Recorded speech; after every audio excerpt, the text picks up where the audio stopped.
Assalamualaikum warahmatullahi wabarakatuh. Dengan saya Muhammad Masana Farid dari kelas 10 TKJB akan menjelaskan materi mengenai komunikasi dalam jaringan. Apa itu komunikasi dalam jaringan? Komunikasi dalam jaringan atau komunikasi daring merupakan salah satu bentuk komunikasi yang menggunakan jaringan internet untuk menyampaikan dan menerima pesan. Komunikasi melalui internet ini terjadi di dunia maya atau bahasa lainnya adalah cyberspace. Berikutnya, konsep kewarganegaraan digital. Konsep kewarganegaraan digital adalah konsep yang dapat digunakan untuk memberikan pengetahuan mengenai penggunaan teknologi dunia maya dengan baik. Penggunaan teknologi dunia maya dengan baik dan benar memiliki banyak implikasi. Pemilihan kata yang berkomunikasi tidak menyinggung pihak lain dalam update status, tidak memberikan informasi penting kepada publik, tidak membuka tautan yang mencurigakan, dan lainnya. Hal negatif yang terdapat di cyberspace. Sama halnya dengan kehidupan sehari-hari, pasti setiap sesuatu hal pasti ada sisi negatifnya. Sama halnya di dalam cyberspace. Seperti cyberbullying.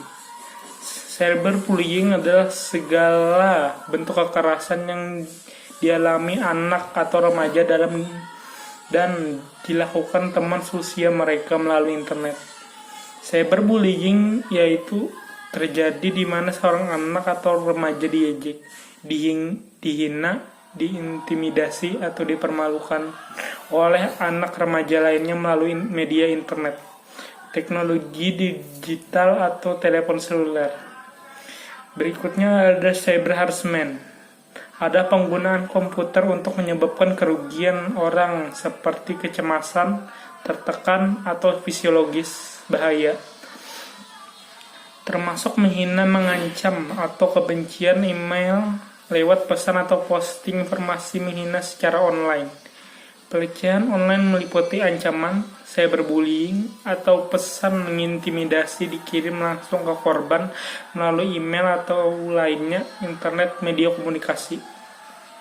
Atau penggunaan sarana teknologi untuk mengganggu penggunaan suatu korban dari internet seperti hacking atau penolakan serangan layanan.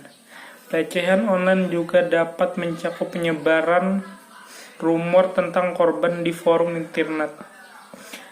Berlangganan korban ke layanan online yang tidak diinginkan atau pengiriman pesan kepada orang lain atas nama korban. Tips menggunakan internet dengan baik dan bijak. Satu hal yang perlu diingat sebelum Anda mengklik di browser internet, tetaplah target atau tujuan Anda lebih dulu untuk apa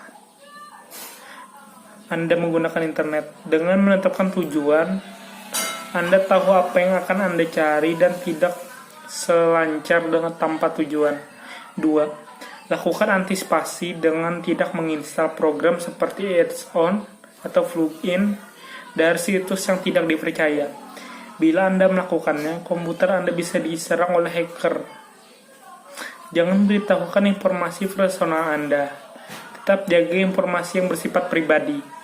Jangan berikan kartu nomor kredit ke situs yang tidak dikenal. Jangan percaya siapapun. Pikir 2 kali sebelum melakukan sesuatu. Jangan bertemu dengan orang tidak dikenal di internet. Ketika menjalin pertemanan dengan seorang di internet, Anda tidak tahu apa yang sebenarnya tujuan dari orang tersebut. Jangan melakukan pertemuan mereka secara offline. Jangan percaya begitu saja informasi yang Anda lihat di internet. Dan jangan tergiur iklan yang menawarkan sesuatu gratis. Pengertian dan simbol Creative Commons. Simbol Creative Commons dengan Creative Commons, Profesor lagi menyediakan set lisensi hak cipta gratis untuk digunakan oleh publik.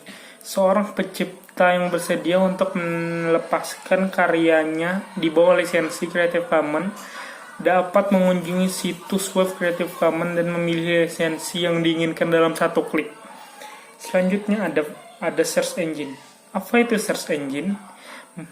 Menurut Wikipedia, Search engine adalah sebuah program komputer tertentu yang difungsikan untuk membantu pengguna dalam mencari berkas-berkas yang tersimpan dalam layanan World Wide Web atau WWW Newsgroup pada sejumlah jaringan komputer server.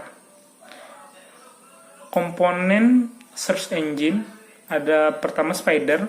Spider merupakan program yang dimiliki search engine yang bekerja untuk mengambil halaman-halaman yang ditemukan, hampir mirip dengan cara kerja browser. Perbedaannya adalah jika Spider tidak kelihatan karena ditunjukkan pada mesin yang langsung disimpan pada database mereka, sedangkan browser ditunjukkan untuk manusia yang langsung menampilkan informasi baik berupa teks, gambar, dan sebagainya. 2. Crawler. Crawler merupakan program yang dimiliki search engine yang bertugas menelusuri setiap link yang ada dalam suatu website. Tugas crawler adalah membantu Spider untuk menentukan arah yang dituju sekaligus mengevaluasi link tersebut. Yang ketiga ada indexer. Indexer merupakan mesin yang memiliki search engine yang bertugas mendeskripsikan suatu halaman website dan menganalisa berbagai unsur di dalamnya. Seperti pada penulisan titel, penulisan huruf, keyword yang ada dalam konten sehingga dengan demikian akan mengenal web tersebut lebih jauh lagi terutama dalam menganalisa suatu keyword yang ada dalamnya. Keempat ada database.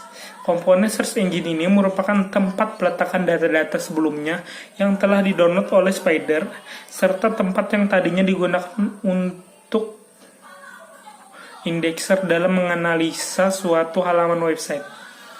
5 ada result engine.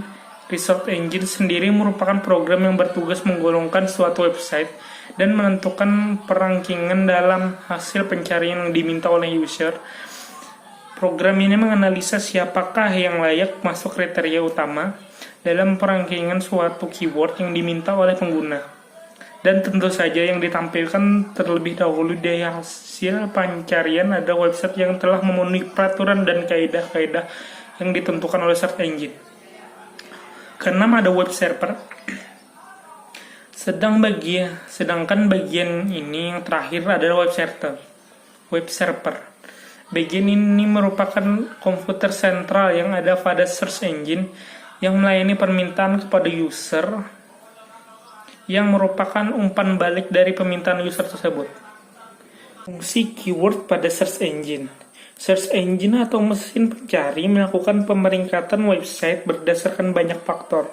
Salah satu faktor keyword atau kata kunci. Kata kunci merupakan fondasi untuk membuat konten artikel. Kalau kata kunci utama belum ada, akan sangat sulit untuk membuat konten yang berkualitas karena fokus dengan tujuan kontennya tidak jelas. Sebaliknya, kalau website atau konten yang membahas tentang kata kunci tertentu yang isinya berkualitas, kemungkinan besar akan dilirik Google dan tampilkan satu halaman. Contoh, website A merupakan artikel tentang tips bisnis online dengan pembahasan yang sangat jelas dan mudah dimengerti oleh pembaca. Dengan demikian, website tersebut akan disukai Google dan berpeluang besar untuk ditampilkan di halaman 1. Bahkan terkadang, website yang tingkat persaingan adalah kata kuncinya rendah bisa tampil di halaman 1 Google tanpa menggunakan teknik backlink. Salah satu alasannya, website tersebut memiliki konten artikel yang isinya berbobot sehingga disukai pembaca. Penelusuran lanjutan adalah fasilitas yang disediakan oleh Google untuk mencari file yang diinginkan dengan lebih spesifik lagi. Dalam penelusuran lanjutan, terdapat banyak fitur yang berguna untuk mencari file dengan lebih detail lagi, termasuk ke tipe filenya. Komunikasi daring adalah cara berkomunikasi di mana penyampaian dan penerimaan pesan dilakukan dengan atau melakukan jaringan internet. Komunikasi yang terjadi di dunia semu tersebut bisa disebut sebagai komunikasi dunia maya atau cyberspace. Terdapat dua jenis komunikasi dalam jaringan. Satu, komunikasi daring sinkron atau bersamaan. Komunikasi dalam jaringan sinkron adalah komunikasi menggunakan komputer sebagai media datanya, yang terjadi secara bersamaan dalam waktu nyata atau real time. Contoh komunikasi sinkron diantaranya: 1. Video chat. 2. Text chat. Yang kedua ialah komunikasi daring asinkron atau tidak bersamaan. Komunikasi dalam jaringan asinkron adalah komunikasi menggunakan perangkat komputer atau perangkat lain yang dilakukan secara tunda. Contohnya yaitu forum, email, rekaman simulasi visual, serta membaca dan menulis dokumen daring lewat. Itulah sekian dari materi yang dapat saya sampaikan. Terima kasih atas perhatiannya. Wassalamualaikum warahmatullahi wabarakatuh.